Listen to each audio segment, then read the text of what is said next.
Good morning, 9:48. Summer can be a time of great fun, but it does pose some risk to kids that other seasons here in Minnesota do not. Well, you don't want to live in fear. It is important to practice safety to avoid preventable accidents. Here's Leah McLean with today's 5 on Your Side.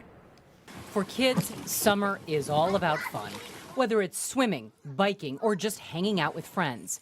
But for emergency rooms, it's one of the busiest times of year.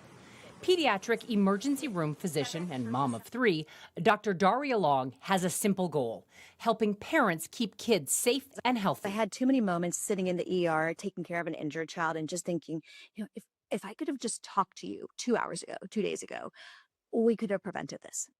First up, water safety. Dr. Long recommends layering several safety measures. Assign one person at a time to watch kids in the water.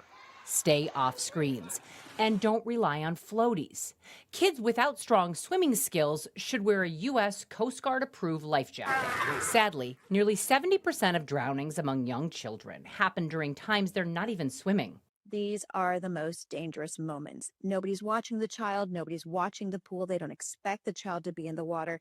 All pools should have a fence and a gate that locks or latches automatically. Next up, bikes, trikes, and scooters. They're a great way for kids to stay active in summer. Just remember, if it's got wheels, wear a helmet.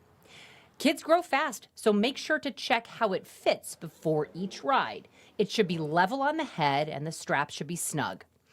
And to help prepare for an emergency, consider a CPR and choking refresher for every adult in your child's life, because simple precautions can go a long way. And then you can say, okay, I've prevented the things that are the big ones that are in my control, and now I can genuinely enjoy my summer with my children and worry less.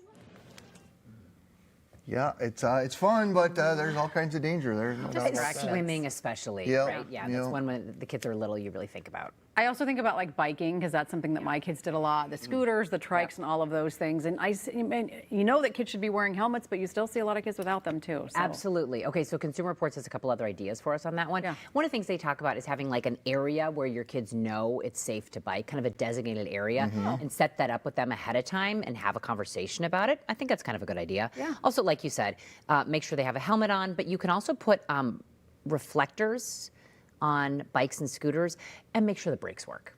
Yeah. Well, that's a simple you want one, to double but yeah. check and make sure that they're actually working. And talk to your insurance agent if you're thinking of putting your kid on one of those motorized ones. I have a friend who sells insurance, and he's like, "Eesh." Oh, really? So, yes. Oh, I know some people have gotten these recently. Very dangerous. Okay, And good to know. for what it's worth.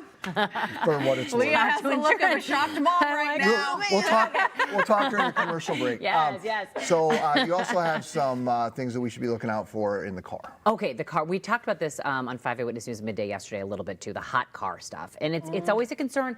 On a really hot day, you have to think about it, even when it's just a little bit warm out there. So let's go through a few of the risks that we should be aware of.